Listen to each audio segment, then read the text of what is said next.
Deep in a valley veiled in mist, where the trees whispered secrets to the wind and time seemed to be asleep, lived an old monk named Aiken.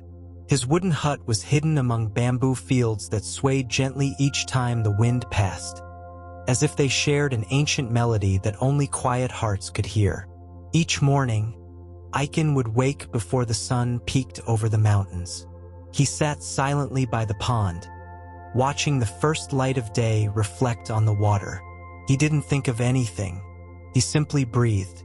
The air was crisp, and the silence profound. Aiken had few possessions: a teacup, his rice bowl, and a small bronze bell. But his greatest treasure was the peace that lived in his heart, that calm which cannot be bought or sought. It only arrives when one stops resisting. One morning, while fetching water from the stream, a young girl appeared at the edge of the forest.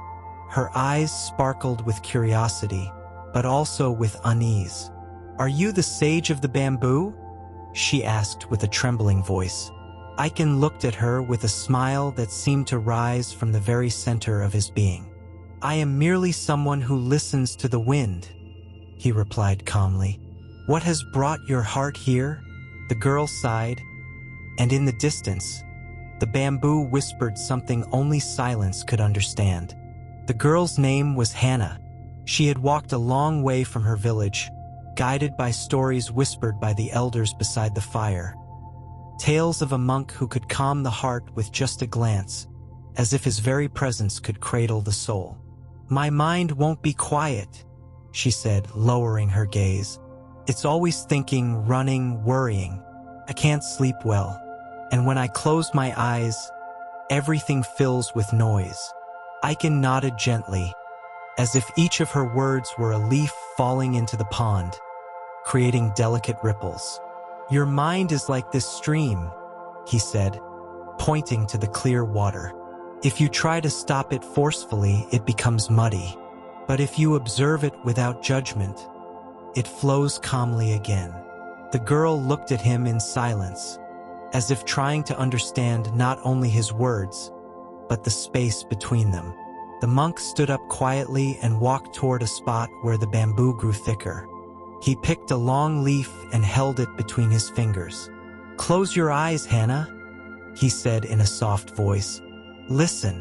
The wind blew, and the leaf trembled. The bamboo creaked gently. It wasn't noise. It was a whisper. What you hear doesn't need you to think, only to feel. The girl took a deep breath. For the first time in a long while, she had nothing to say. She was simply there, present. And that was enough. The afternoon began to dress in gold. As the sun dipped lower, it painted the bamboo leaves and the still surface of the pond with a gentle light. Hannah remained seated, legs crossed, eyes closed, and her heart, finally, a little lighter. Aiken stayed beside her, silent. Sometimes his silence spoke more than any words. "How did you learn to be like this?" she asked at last, her voice low, as if afraid to disturb the stillness. "By unlearning," the monk replied. "I sat with my own noise, my restlessness, my fears, and I didn't ask them to leave. I just watched them. At first, they screamed, but over time, they grew tired of not being fed." Hannah looked at him, still not fully understanding, but feeling as if his words touched something deep within her, like when an underground river finally finds its way to the light. "What if they come back?" she asked. "What if the noise returns?" Aiken smiled gently. "Then you invite them for tea, and you let them go when they're ready. Don't fight them. Listen, and then release." The sky began to blush with pink, and a warm breeze caressed their faces. The world was in no hurry. Everything was exactly as it needed to be. Hannah closed her eyes once more and listened. For the first time, the whisper of the bamboo felt like the perfect language of rest. That night, Hannah decided to stay in the monk's cabin. She would sleep on a straw-woven mat beside a small oil lamp that cast dancing shadows on the wooden walls. Outside, the wind kept speaking with the bamboo, like an ancient lullaby that only peaceful hearts could understand. "Before sleeping," Aiken said as he poured some steaming tea, "there's something I usually do." Hannah looked at him with curiosity. The monk took his bronze bell, lifted it with both hands, and rang it with a gentle motion.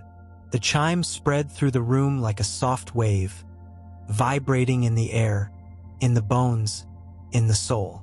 "Each night, I ring the bell once," he said, "not to chase the noise away, but to remind myself that I'm here, alive, and that this night is also a gift." Hannah closed her eyes, and the sound of the bell still lingered in the air. It wasn't a loud sound. It was like a caress to the ear. And in that moment, her breath grew slower, deeper. Aiken turned off the lamp. The darkness wasn't frightening. It was gentle, welcoming. Outside, the bamboo kept speaking. And Hannah, wrapped in silence, felt her mind finally begin to fall asleep. Not because she forced herself to rest, but because, for the first time, she had let go of the need to understand everything. The night moved slowly, like a river that knows nothing of urgency. Inside the cabin, Hannah slept deeply, wrapped in a calm she had never known. No thoughts, no dreams chased her. She simply floated lightly in a space where time had no name.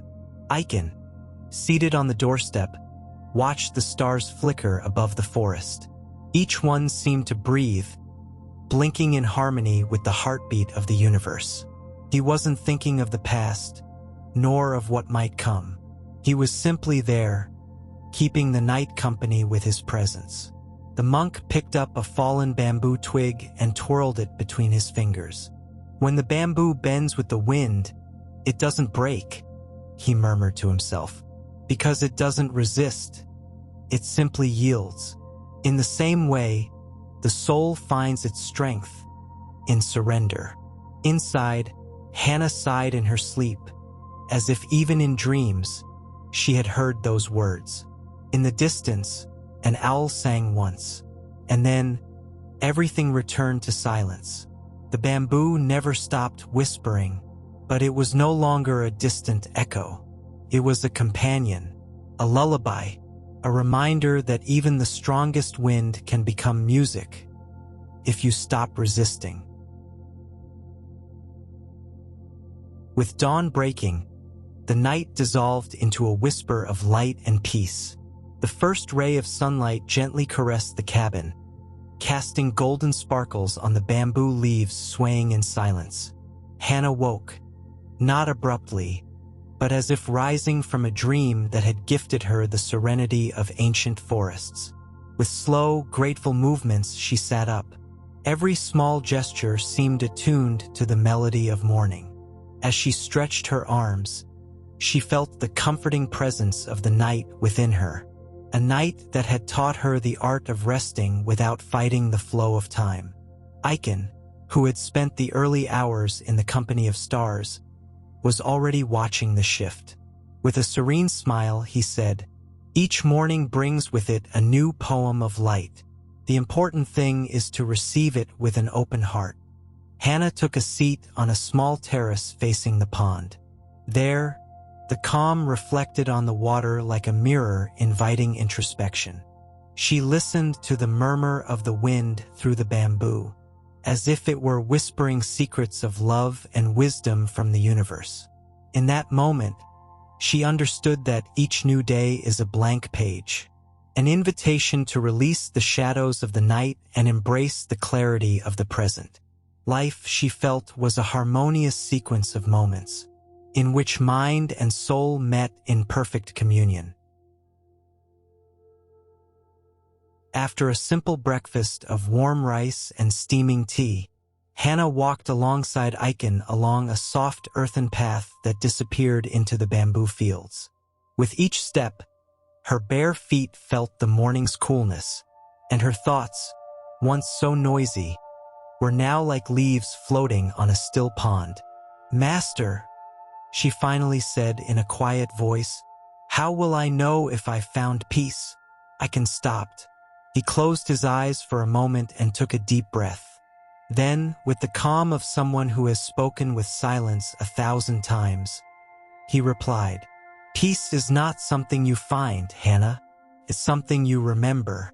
It has always been with you. You just needed silence to hear it, and time to trust it." The girl lowered her gaze, and for the first time in a long while, she didn't feel the need to ask anything else. Aiken's words weren't an answer. They were a mirror, and in that reflection, she was beginning to see herself differently. A bird crossed the sky, and its song vanished into the bamboo. It wasn't an extraordinary song, and yet, in that moment, everything felt sacred.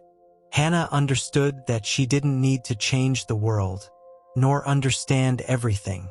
She only needed to walk with a light heart, letting the wind, like the invisible master it is, guide her step by step. The sun was high when Hannah prepared to leave. She carried with her the same things she had arrived with. No bag, no belongings, only her small presence now transformed. Aiken walked with her to the beginning of the path that led back to the world. There, the wind blew with the same gentleness as when she had first arrived, but something within her had changed. It was no longer the wind that pushed her forward. It was she who now walked with it. "What if I forget all of this?" she asked, looking at the old monk with a hint of fear. Aiken bent down and picked up a fallen leaf. He held it between his fingers and let it fly away on the breeze. "Then come back," he said simply. "The bamboo isn't going anywhere, nor is the silence, nor are you. Everything you felt here lives within you." The girl nodded, not with her head, but with her heart. And so, without another word, she began to walk. She didn't run. She didn't hesitate. She simply moved forward one step at a time as the forest opened around her, and the bamboo bid her farewell with its eternal whisper. The monk watched her figure until it disappeared around a bend in the path. Then he returned to his cabin, sat before the pond, and listened. The wind was still speaking. The world was still breathing. And at the center of it all, silence remained home.